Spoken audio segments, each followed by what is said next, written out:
Today on the Game Marks podcast, this is your main event. We dive headfirst into WCW, the main event for the Nintendo Game Boy from 1994.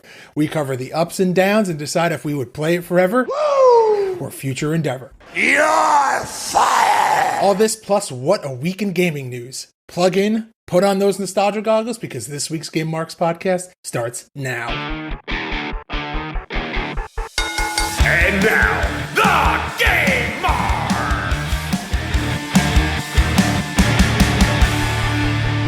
Welcome to the Game Marks podcast. My name is Johnny Clash. And I am George Feast, and today we are playing WCW Main Event. Woo. And what a week it's been. And as always, we love to hear from you guys, so please leave us a review on Apple Podcasts and make sure to subscribe and rate this podcast wherever you choose to listen and join the conversation on social media at GameMarksPod. Georgie! Johnny! What's up? How you feeling? How you doing good from Backyard Wrestling? You still playing it, or...? No, I have not picked it up since. This is one of the rare occasions where we've played a game and then I have not gone back to play it since we've done the episode. I think there's only been one other time that I've done that, and it is a very similar title to what we're playing today. Oh, I'm excited for today. You know why? You know why? What? Sting's in the game. Of course. Of course. So what about you? How are you feeling about Backyard? When I was editing Clash at the Feast, the video, I was just like, oh, this is terrible. 100% stick by our rating. And Nick's rating. And your rating. I still say, like, I really wanted to like the game. Like, it had such, like, an interesting concept. And, like, I remember back in the day, there was a ton of hype about the game. But, like, just the controls and, like, the overall design of the game. Just, no. Such a disappointment because I wanted to like it so much. I think you were the one that said you wanted like a backyard part of a game, and the closest I think we came to that was 2K19, how you start in the indies, like living in a van, and then you're in like the really crappy ring, and you go to like Hammerstein Ballroom with like a cage made out of like spare dog cages and whatever. But anyway, our contest ended last week. We notified the winner, so thank you for everyone who left us a review. Please keep leaving us reviews. It helps us get this podcast to where we want it to be. But look out for the next contest coming soon. And another thing, friend of the show, everyone knows I was trained by Kurt Hawkins. I guess we could say formerly known as Kurt Hawkins. But I was also trained by Pat Buck. And upon his unfortunate release from the WWE, he restarted the Pat Buck Show. So check that out on Apple Podcasts, Spotify, Stitcher, anywhere. Pretty much anywhere you can find us, you can find his show. He is probably the most knowledgeable person I've ever met in this industry. He's been everywhere. He's done everything. He's worked for every company. So if you want the serious deep dive into the behind-the-scenes stuff, check it out. And make sure to follow Pat on Twitter at BuckNeverStops. Yeah, and George, we have a big show planned for next week. I can't tell you how excited I am for next week. The cat's out of the bag already, but I'm not going to say it yet. I mean, if you're not following us on Twitter and all other forms of social media at GameMarksPod, you're not in the know. Because next week we're playing a game that I have been looking forward to for so long. And we've got some really special guests next week. But, we'll get more into that a little bit later. When, we wrap up, we put a bow on it. How we usually do. But, it's the summertime. Weather's changing, which means... You got the sleeves off. Look at you. Got the sleeves off. Yeah. Which means a certain pay-per-view is coming up. And no, I'm not talking about SummerSlam. I am talking about Money in the Bank. Ooh, this is one of my favorites.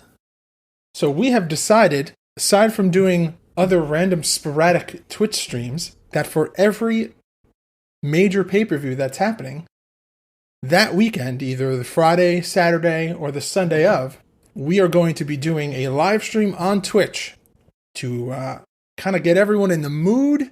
A pre-show. Yeah, the pre-show for the pay-per-view. And Money in the Bank will be the first official Game Marks podcast live on Twitch pay-per-view extravaganza. And John, why don't you let everybody know how we're making this a little different?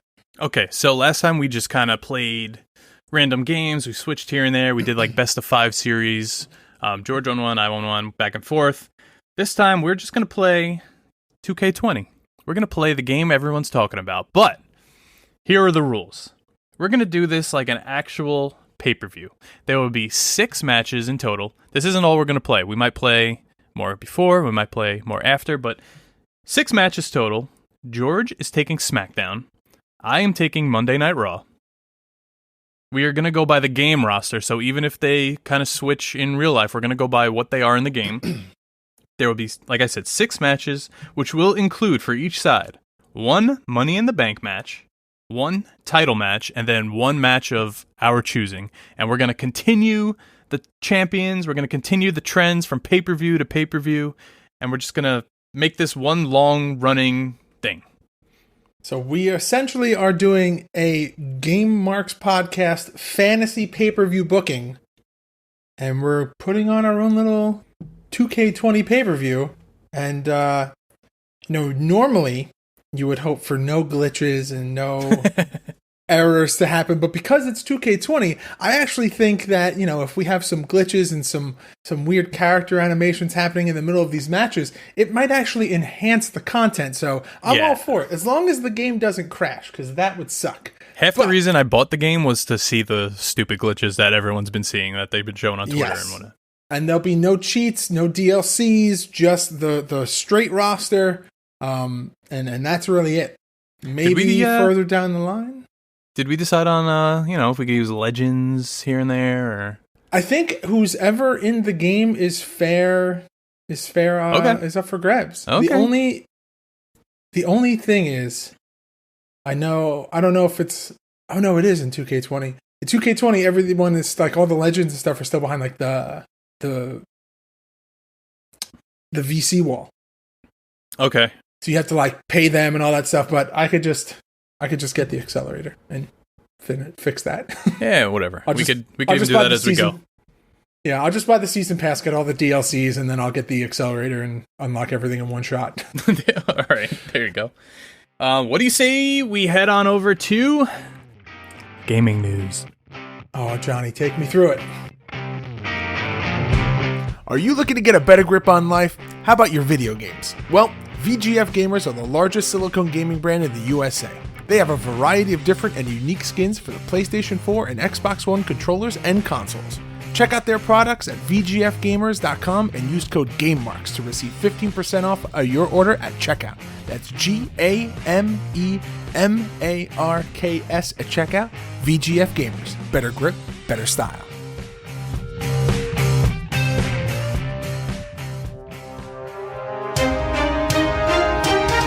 The coronavirus pandemic was the latest roadblock keeping The Last of Us Part 2 from its release, but it seems as though the final delay has been sorted with the news that the release date is slated for June 19th.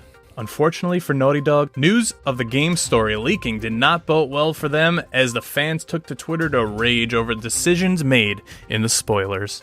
I guess we'll have to wait and see. Streets of Rage 4 has officially dropped with great reviews from critics. With 5 difficulty levels which are easy to pick up and hard to master, and a story mode that has 12 stages, critics and fans are both thrilled with the release. The new game includes arcade mode, boss rush, battle mode, and more with a fun solo and multiplayer mode. EVO 2020 has been cancelled due to concerns over the coronavirus, becoming the latest video game event to cancel its plans because of the ongoing pandemic. However, according to an official message from the EVO team, the show will be replaced with a digital event this summer. More details on this event will be shared soon. Meanwhile, the event is issuing refunds to anyone who already purchased tickets to the biggest fighting game tournament in the world. Check back next week for some more big news. All right, George. The biggest news we got a week ago today, last Monday. We got the updates on 2K21 straight from the source. How are you feeling about the announcement? So here's my outlook. So there's a game for the PlayStation 3, I believe it came out. It's maybe the PlayStation 3 and the Xbox 360 called NHL 3v3. And it is essentially big head mode hockey. There's power-ups. It's NHL hits. It's NHL hits, but it's only 3v3, and it was just like a digital download kind of game. Very similar to what I'm expecting this to be. I don't think this is going to be something that you're going to go to GameStop and buy. But that being said, I would be lying if I said that I wasn't interested in this game. It looks like... All right, well, let's tell them what it is. In your house? WWE Battlegrounds. We saw the nice, beautiful trailer of The Rock throwing John Cena into an alligator. It is set to come out this fall. And yeah, I mean, people are comparing it to All Stars. It's not getting the greatest reviews so far, just from the trailer. I mean, personally, I think it's going to be a fun change of pace from like the 2K games. It's not as like realistic, which is fine. The That's the Becky problem, and Charlotte in the trailer look like they're babies, like little plump babies, which is odd. So far, the roster that we've seen from the trailer and the graphics is what? You have Rock, Austin, Cena, you have Becky and Charlotte, and I think that's all we saw, right? Could be. Did we see Bailey? I don't think we saw Bailey, but I think so far we saw those. What is that? 6? Yeah. 1, 2, 3, 4, 5. 5. So here's something I saw someone on Twitter point out. And I know you had your argument about it too. In the background, it's the old WWE Scratch logo, not the newer network type logo, where you say that maybe it's the certain arena, but it was on everything. It was on the outdoors, it was on the indoors, it was on everything, which makes me think they've had this kind of waiting for the right moment, and now they're like, okay, we failed, we need something, let's put that game out we had. Because we're seeing Becky, Charlotte, Rock, Cena, Austin, those are all people they could have made 2 or 3 years ago before that logo came out. Not saying it's going to be released with that logo. Obviously, that's like something that they could easily switch, but it was just interesting to see that. So my theory behind this was that there might be 2 styles of arenas and like locations that you could fight in. The first would be more like grunge, and my argument was that you see that Scratch logo in like what looks like a warehouse, and then it's obviously in that like outdoor bayou setting with the alligator. So my thought was, if you're going to have a match at like SmackDown or Mania or Raw, you'll get the normal logo that we were all used to seeing now. But if you're going to do these kind of grungy, attitude-esque kind of matches, that maybe you'll get the Scratch logo. I could be 100% wrong. We both could be wrong. It could just be that this was they always have that little disclaimer on the bottom of those videos, like content subject to change. Yeah, and that's what I'm thinking. This is not the final project. So like there's a good chance that like we could absolutely like way be looking at like over into this. But it is, like you said, it's a very interesting detail. And I'm very interested to see what the final result's going to be for the game. But just to touch on what you said about the graphics, I think the graphics are fine for what it is. Like, it doesn't have to be realistic at all. I would say I don't need anything crazy realistic or, like for what it is, a cartoony style All-Stars WWF in your house / arcade game style match. Like, honestly, you know what I think this might be? I think this may be something that was built as a response to the Chikara game. Because it's that same kind of... I can't imagine that the controls are going to be super in-depth. I would assume that there's going to be some kind of power-up, because you see people like charging up with like fire, and like, there's scenes where Charlotte's like glowing like she's from Dragon Ball Z or something. Like, I think we might get some weird combination of the Chikara style game with the with maybe the controls also being very similar, but with maybe like more updated or more graphics that we would be more accustomed to in a WWE style game. Which, like I said, I'm probably going to buy it as soon as it comes out, and we'll be sure to cover that game as soon as it comes out. And obviously, as soon as we get any more information, you guys will be the first to know. So also in the press release, we saw that everyone's been asking, the 2K19 servers are going to remain active for the foreseeable future, which is huge, because I know myself personally, I've been dying to play a wrestling game lately, and 2K20 has been off my hard drive because, I mean, once those giant Call of Duty updates hit, you gotta get rid of something, and it was first to go. I don't want to put it back yet, because I know the next update, it's just going to be gone again. But, hey, I still have 2K19, so I might as well play it. I was just thinking, another game that this kind of feels very similar to, it's not a game that we've played on the pod yet, but it's a game that I know both of us have played. How do you feel about this being compared to like a celebrity deathmatch? Yeah. With the power-ups and stuff. It feels very similar to that, or looks very similar to that. It kind of feels like one of those backyard sports games, like backyard baseball, like all those. Yeah, well, so the game is actually being developed by Saber Interactive, and the printer company. The printer company from The Office. So they're the studio behind the 2K the 2K Playground series, which I don't know if you've ever played those. It's the NBA 2K Playgrounds. I think I have Playgrounds 1 and 2 on Steam. And seeing this game and knowing that it's developed by the same company, you absolutely see the influence. 100%. Which, if you've played those games, they're very solid games. They play well, so that has me kind of excited that, like, you know, this is not going to be a mess similar to what we had with 2K20. Like, I feel confident that we're going to get a finished game right out of the bat. All right, well, that's good. They also said that Supercard is striving with more than 20 million downloads. That is huge for a mobile game. Especially a mobile game that's not like a full-on wrestling game. No, with a lot of pay-to-play. Also, the WWE Battleground will be available on Switch, PC, PS4, Stadia, and Xbox One, so it's going to be all across the board. And like you said, that it's going to be done by Saber Interactive. They touched upon 2K21. That's not coming out this year. They said, in quotes, "We've recruited Patrick Gilmore to serve as our new executive producer and lead these efforts at Visual Concepts. Patrick has over 25 years of experience in video games, reaching all the way back to Disney's Aladdin on Sega Genesis, and including franchises like Killer Instinct, Medal of Honor, and, most recently, Amazon's New World.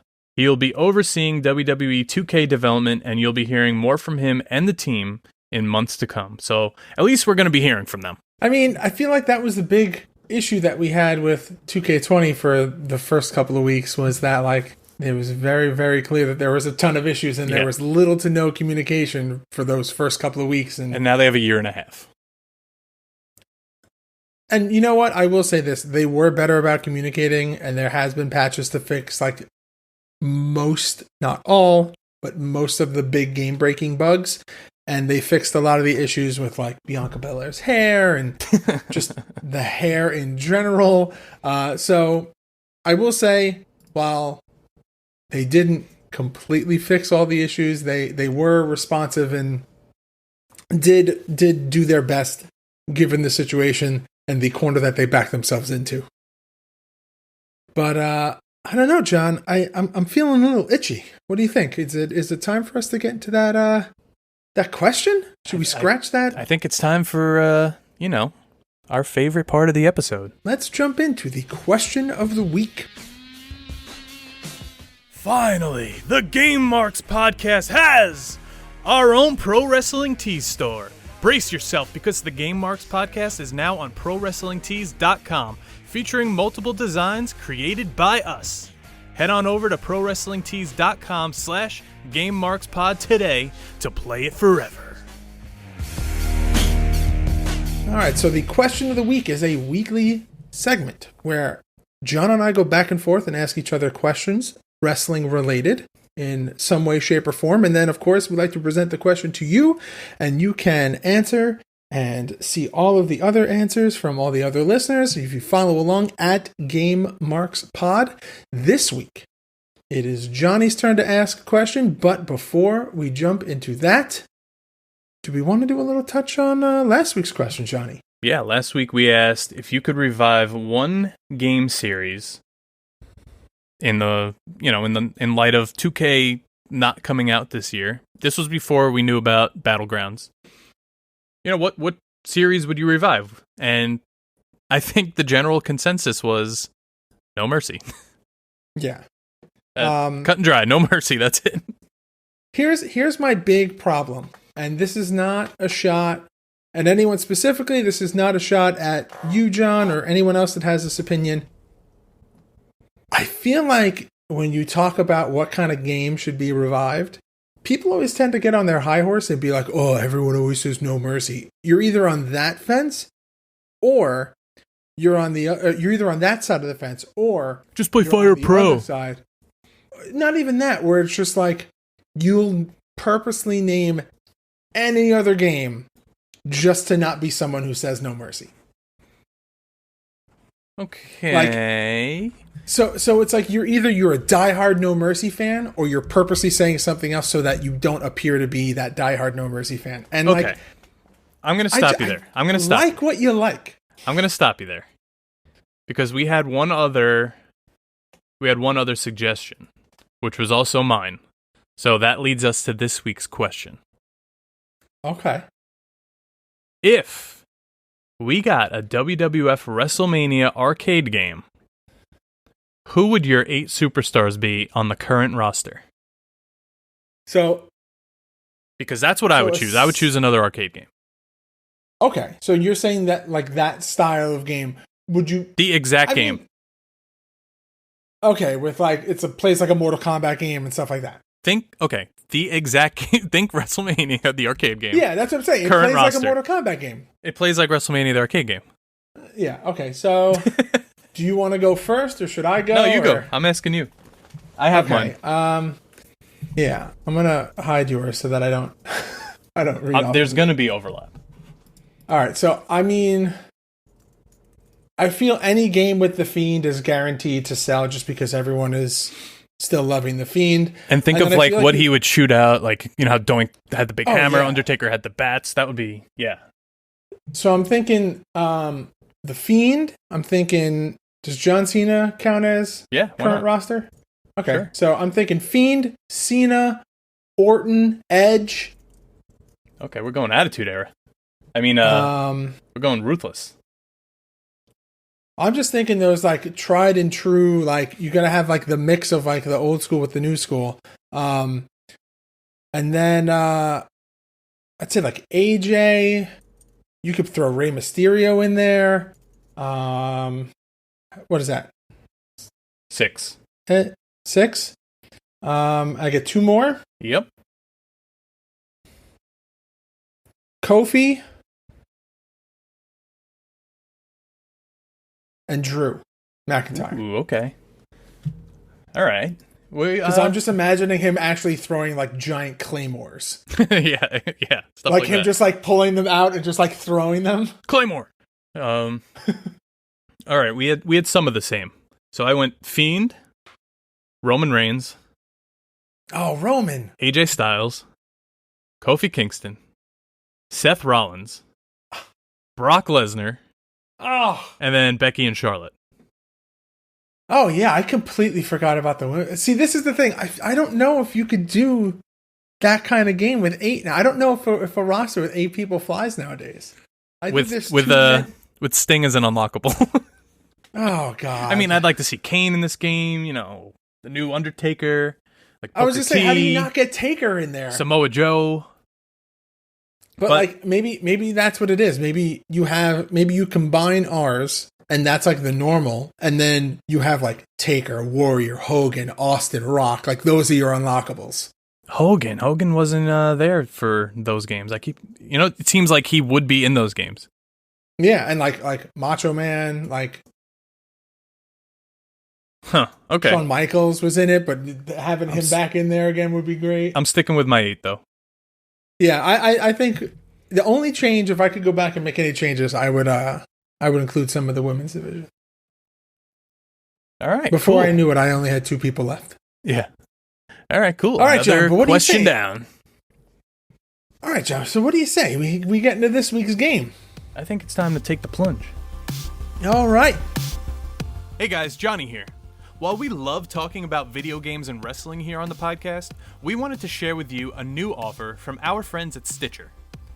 An enormous amount of shows and bonus episodes are available on Stitcher Premium, such as Office Ladies, Comedy Bang Bang, WTF with Mark Aaron, How Did This Get Made, Bitch Sesh, True Crime Garage, Marvel's Wolverine, and plenty more. Right now you could sign up for Stitcher Premium for only $4.99 a month or $34.99 a year using our code GameMarksPodcast. That's all one word. Head on over to Stitcher.com/premium for this amazing deal and a free month. That's Stitcher.com/premium and use code GameMarksPodcast. That's all one word. Game on, Marks. So WCW The Main Event, released February of 1994, developed by Beam Software and published by FCI. Now, they also published WCW Wrestling and Super Brawl, which Your we favorite. both know. I was going to say, we love that game. We talk about it all the time. I got to say, it's a Game Boy game, but it kind of... There were parts that didn't feel like it was a Game Boy game. So there are 2 types of matches that you can pick from. There's a set number of falls, like a best of 1 or 2 or 3. There is a set time. You can either do 5, 10, or 15 minutes. Essentially an Iron Man. Each wrestler has a unique special move with punch, clothesline, body slam, suplex, John's favorite, the drop kick, and a crossbody block, which is an instant pin. And if you played in my case, it's guaranteed victory for either you or your opponent, which either is great or awful. And there's 2 types of matches that you can pick from in terms of what they're called. It's either a single style match or an elimination style match. Singles match is very self-explanatory. It's just a one-on-one. And the elimination is like a gauntlet. Yeah, like a gauntlet style? Like a gauntlet. Once you beat someone, another guy comes in. Full health meter. It's not it's not like a slobber knocker match where you're on the same health and you have to store up your finishers. No. The match restarts, so you're just kind of going through the whole roster. Okay. And then, fighting outside of the ring, you can, Now that's a little different. Because you could get thrown out of the ring and you could follow the guy out and there's no count. You could fight out there as long as possible. But once someone slides in the ring, that's when the out-of-ring count starts. And very fire pro of this game, if you do a suplex too close to the ropes, you're out. You're out. Talking about the gameplay itself, it was actually, like the collision was very receptive. Like sometimes in these old games, you get stuck like facing the same way as your opponent, like on top of them, and you can't punch them. It was easier to solve in this game, I think, because how simple it was. And like you said, I used the dropkick a ton. I played, obviously, with Sting a bunch.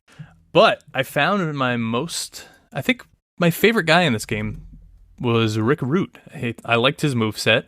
He moved, it seemed quicker than everyone else, and his moves did more than everyone else. I don't know if that's just me getting better as I went, or just how he is, but... It could be a little bit of both. I will say this. Going against Vader on the hardest difficulty, which we will get into, he gave me 1 running power slam and my health bar just went all the way down, pin, instantly. I did a best of a time limit, 5 minutes, and I think the score was like 6-0 before I was like, okay, I'm done. I'm out of here. And I restarted. Now, the funniest part, which is very Game Boy, just very Game Boy. Game Boy was for kids, so it's just very Game Boy. When you lose... It shows you getting carried out of the ring on one of those like old school stretchers by the medical staff. I didn't know that was in WCW's budget in '94, but I guess it was. Yeah, I think that's one of like the saddest. I don't know how you feel about it, but I felt like the stretcher thing was probably one of the saddest looking like ending screens ever. I was like, oh, it was very Bugs Bunny. Felt like I did some damage. Either you took a lot of damage or you did some damage. Very, very Looney Tunes, which is fun. But I think let's talk about what the characters look like. They're not, for a Game Boy, they're not terrible. Like, so you could see. One. Yeah, well, should probably just run through the roster first. It's not like it's a massive roster. Okay. So you have Rick Rude, Ron Simmons, Steve Austin, Sting, Dustin Rhodes, Johnny B. Bad, Big Van Vader, Rick Steiner, Scott Steiner. Yeah, so Rick Rude, he has his signature tights. You can see the mustache. Steve Austin has the nice flowing blonde hair with his little trunks. Sting, you can see the face paint and that blonde cut he's got on his head, his little military cut. Vader has his mask and his singlet, looks good. He just doesn't look big enough, but, whatever. I feel like the problem, and this is something that we've talked about before, and maybe something that like has happened in other media when it comes to Vader, they never made him look like the refrigerator of a man that he was. They always just made him look fat, and he wasn't fat. Like, he was just a big dude. Yeah, they gave him the belly.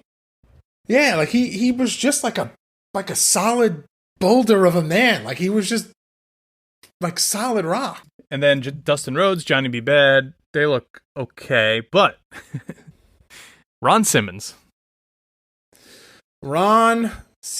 They did him pretty dirty here. Now, wrestlers like to be tan, which we all know. So every wrestler has that little bit of a gray tint to them. This is Game Boy, so you can't use colors. Now, Ron Simmons, it looks like they just took a regular character model and just inverted the color, so it has a white outline and just a solid black inside. I know they were doing terrible. It's not great looking. Like, I understand the idea behind it, but no, just no. Just no. Yeah, just no. Yeah. I mean, there's not really much else to say about that. It's Game Boy graphics. They're not the best, obviously, but in terms of a Game Boy game, I didn't think, aside from how dirty they did Ron Simmons, I actually don't think the graphics were super terrible. I don't think so either. They were better than than WCW on NES, for sure, because not everyone's just wearing tights. Oh, yeah. I would say it wasn't like super generic where everyone just looked the same, but it wasn't like they were just like, stick figures. Like, it had some personality to it. Now, notably, who's missing from this roster that screams WCW to you? I mean, you have Sting. So, Ric Flair, notably missing, joined the WWF from 91 to 93. So this game came out in 94, but obviously was developed in 93. So when he returned to WCW, he wasn't he wasn't a part of this. Okay, and Macho Man leaves the WWE in October of 94. And this game came out in February of 94. So yeah, the next game after this is his first appearance. Yeah, Hogan came to WCW in 94, so he was in New Japan at this time. Okay. All right. So we're good. So given the roster at the time, I feel like this is okay. These are the top acceptable guys. Yeah. Acceptable. So we said how hard it was to beat this game. You can't even really beat it unless you run the elimination match, but there's 3 difficulty levels: professional, continental title, and world title. And like George said earlier, that is featured in this week's episode of That's So WCW. That's So WCW. But like George said, that you either win with a time limit where it's like an Iron Man match, you get as many falls as you can within that time limit, or you choose the number of falls and it's like a best of 5, best of whatever. Yep. And that gauntlet match is actually like fun and challenging. Like, I feel like the one-on-one, if you're on, like, once you get into a groove and you've done a couple matches, it's like winning just like a regular singles match is fine. But that gauntlet, that elimination style, actually gives you a bit of challenge when it comes to the game, which was, again, a nice change of pace for a Game Boy handheld. I know it's not a mobile game, but a handheld game. And all in all, I don't know. And I feel like this game did a good job. You can play 2 players also if you have the Game Link for your Game Boy. Now, growing up, I never had the Game Link. I had the hub for it, but I never had the actual Game Link. I just had the link cable. For like the big bulbous Game Boy, it was this thing that it was a box that attached to your Game Boy, and then you link up through the box somehow. But I only had that, so it was useless because that's what they bought me. That was like Christmas. Oh, what do I do with this thing? Oh, I see this. What? Wow. Yeah, that's weird. It was like that old school big bulbous like printer cable looking thing. Yeah. But I had this stupid hub instead of that. So most prominently featured through the use of the Pokemon series of games. Always gotta be trading. So, but with that, John, what do you say we jump into the artwork for this game? I want you to run us through the front cover. This is all you. All right, so there's Sting, jacked and tan in all of his glory with his blue, white, black, and purple face paint. This is a very similar cover to WCW Wrestling for NES, which came out in 1990, 89, 90. So also by FCI, so it looks like they just basically reused the same exact cover. Just instead of the Road Warriors, it's Sting. Also, is this the new look of Johnny Clash? We're gonna go buzz cut blonde hair and white, purple, blue, and black face paint. Listen, quarantine does things to a guy. It's possible. Is this the quarantine dream or quarantine clash? Quarantine dream. That's the new name. But seeing a Game Boy game like this, doesn't it just remind you of like buying that Game Boy game, how it was in that flimsy cardboard box covered in that shitty shrink wrap that just peeled right away, just thrown in a dresser like Pokemon Red and Blue. Like you always had it, but you never used it. You didn't put your game back in the box. The nostalgia of box art for me and like holding of a game is most like Game Boy stuff. Like, yeah, I made a lot of use of my Game Boy back in the day. And, it was more than just like Pokemon and stuff. Like I had, it was a big Rayman, different games, big Rayman guy. I did Zelda. I had this game called Bonk. I had Batman. Kirby, a bunch of Kirby games. Big Batman guy. I just recently started playing that one again. And I had another game that we've already played on the podcast, WWF King of the Ring. Yes. But it just reminds me of when Toys R Us finally got that video game section, that little like private section with their own register like in the back.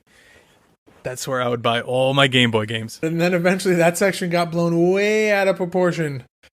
Yeah, and then it was like CDs and DVDs. And it was everything. It was just like a multimedia section. Yeah, maybe that's what killed Toys R Us. Yes, of all the things that was going to kill that series, it was that. But let's take a look at the back of this game. It shows every member of the roster, which Dustin Rhodes in this picture, he looks a lot like Dusty there. Dustin Rhodes now looks better than Dustin Rhodes on the back of this cover. Agreed. But we see like 1,000,000%. We see no gameplay like we normally would see on a cover, but it does say, now, World Championship Wrestling comes to the small screen in WCW Wrestling, the main event. But the screen is the only thing that's small about this game. Big action, big excitement, big choice of more than 20 wrestling moves. I didn't see any of those. Including each wrestler's own personal signature move. 1 meg of memory, 9 big wrestlers to choose from. Play solo against a computer or use the Game Boy Game Link to challenge a friend for real wrestling thrills. Now, if I had this game in 1994, I could guarantee you none of my other friends would have this game in 1994 to play against me with the Game Link. I'm telling you right now, if I get this game in 1994, I am not reading anything of what you just said. I am getting that game immediately. It's open shredding the package. It's open in the car. And putting it in. Like, done. I bring my Game Boy to the store. I get the game, immediately opened it in the car, and was playing on the way home. Exactly. I still to this day remember getting in my dad's navy blue Nissan Stanza and opening up Pokemon Blue. My sister opened up Red, and we just started going at it. Ooh, conflicting. See, that's good. See, I didn't have a sibling that played video games, so she didn't really either. So when she stopped playing, I would trade the Charizard to me. Oh, here, take this Weedle. I'll take the Charizard. She never knew. Oh, remind me to never play a Pokemon game with Johnny Clash. I learned something today. All right, so with all that, why don't we hit them with some fast facts? All right, Johnny, start us off.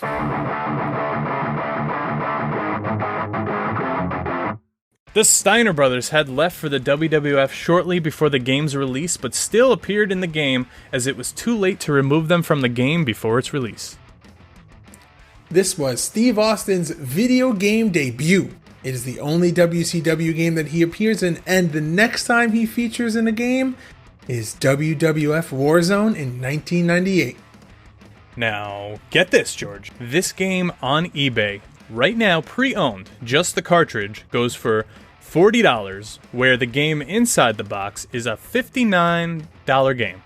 Also available in used condition with the manual, going for a whopping $71.29. Now, if you want the manual only, that's going to run you from $15 to $30. That's way more than I expected to get for a Game Boy title. Wow. Maybe Troy Nelson will buy it and then sell it for $80 or something. I don't know. All right, John. I think it's time. You know, we played the game. We've done all the features. Let's kick back, relax, and take us through some R&R, some ratings and reviews. All right, 1994. We're not going to get many for this, but the game FAQ user rating is a 2.98 out of 5 stars. So roughly a little above half. Now, GamePro gave the game a negative review. They commented that the options are varied and the controls effective, but that the fights themselves look weak. The large cartoony sprites lumber towards each other with bored spectators behind them. The fights sound weak too, with thin hit effects. Now, that's something I noticed. It's kind of like a no music in the background, no crowd noise. It is a very boring visual. Yeah, I think some of the best parts of any of the video games that we've played is that when you get hit with a punch or a kick or a slap or something, like you get that great sound effect and you're just like, holy shit, that sounded real. That's awesome. Or even sometimes it's like a like the crowd like makes a noise behind it. Yeah, there's some reactive element to it. Yeah. Now, do you remember getting a Game Boy Color and you would put the Game Boy games in to see like how colored they would be? Yes, I do. This one was no different, where every sprite just kind of turned like an orangey color, and the background was just green and blue, and the mat was just stayed white. So at least that gave it some sort of excitement, I guess. But I do agree with GamePro that I'm a big stickler for the crowd and the crowd effect. They don't move; they just sit there. They're little silhouettes of heads. I would like to see at least some Sting face paint or something. Maybe a Vader mask. I'll take it. All right. Now, unfortunately, being that this was not done with 2 Game Boys, we were not able to do a Clash at the Feast this week. But boy, did we both get our asses kicked by the computer several times in the beginning. Oh, God. Oh, I keep forgetting what time it is. 2:02 p.m. I'm a little hungry. So it's like lunchtime. Okay. But you know what else I think it is? Time for, John? I think it's time to rate the game. The game!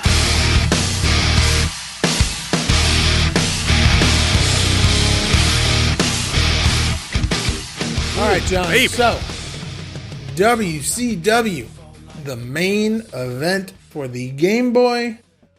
Will you play it forever or future endeavor? You're fired! So what are the other WCW handhelds? Mayhem? So your options for WCW, main event, Mayhem. Okay, so simply for that, because I know Mayhem is going to be a better roster and a little bit better graphically, It's going to kill me, but I'm going to say future endeavor on WCW, the main event, but I don't hate it. You're fired! Okay. This is going to be a rare occasion where I disagree with you. Whoa. I actually think in terms of mobile games, this is simple but effective. I'm not going into it expecting this to, change every video game I've ever played, but for a Game Boy game in 94, given the other possibilities and options that were out there in terms of handheld games, I'm going to play this forever. Woo! I think this is slightly above some of the other handheld games that we've played. And for that, I will play this forever. I just don't see myself going back and playing it again. See, I'm trying to put myself in the mindset of like, okay, it's 1994. I'm a kid. I don't have a console. I only have a Game Boy. Like, I don't have a big, one of the bigger consoles. I only have this handheld. What are my options? I would have switched back to Tetris after a few games of this. This is pretty boring. But I feel like that was the beauty of the handheld games, is that you could just like swap out cartridges left and right, and like that was the point of it. Yeah, okay. I see you. All right. So you know what? Usually I let people know what we're playing, and then I do my whole spiel at the end, but I feel like you are heavily invested in what we're doing next week. So John, I would like you to take the people listening, wherever they may be in the world right now, tell them what we're playing next week. All right, so even before we even knew 2K was going to make an announcement, before we knew Battlegrounds was even a thing, before we knew it was going to be a thing, I said, hey, George, I'm really interested in playing WWE All-Stars. Never played it. I want to give it a shot. He said, sure. And I said, so there were some things that came with that game. I think there was a joystick. There were some controllers for Xbox and PlayStation. Yep, I remember those. But then there were these WWE All-Stars action figures by Mattel, based around the fantasy warfare in the game. So then I said to myself, do I know some guys who are figure experts, might have their own figure podcast that could help us go through all that stuff? Off the hop rope. Wrong, but next week we will be covering WWE All-Stars, which will include a special interview with the Major Wrestling Figure Podcast, Brian Myers and Matt Cardona, a.k.a. formerly known as, I guess, Kurt Hawkins and Zack Ryder, and Smart Mark makes an appearance as well. I gotta say, I am really looking forward to this. This is a game that I have played and I love, and I think it's, when it first came out, I was a big fan of it. And this is a game actually that I've played that you haven't played, right? Correct. I always wanted to play this, but I think at the point when it came out, I was kind of like, I don't need another wrestling game. This one looks pretty childish. But I say this comes out around the same time as the SmackDown vs. Raw series. Exactly. So I get it. If you're not into that over the top, like arcadey, cartoony style, exaggerated, you're going for the more realistic. I could see why this would not be your thing, but I'm very excited. I can't wait for it. I'm super looking forward to sitting down with Brian, Matt, and of course, good friend of ours, Mr. Silverball, Smart Mark Sterling. Yeah, so maybe next week, if we decide to play it forever, maybe there will be some figures or joysticks purchased in the future. I guess we'll see about that. But that's next week. This was this week. WCW, the main event. We gave our rating. We did our deep dive. We asked the questions of the week. Georgie, is it time to put a bow on it? I think so. That's going to do it for us this week on the Game Marks Podcast. Please check out our Pro Wrestling Tees store at prowrestlingtees.com/GameMarksPod. It's currently the best way besides listening to support the podcast, and be sure to follow us on all forms of social media at Game Marks Pod. Leave us a review and a rating on Apple Podcasts and subscribe wherever great podcasts can be found. Thanks for hanging out with us. John, always a pleasure. Stay safe. Wash your hands. Say goodbye. It's showtime! Woo!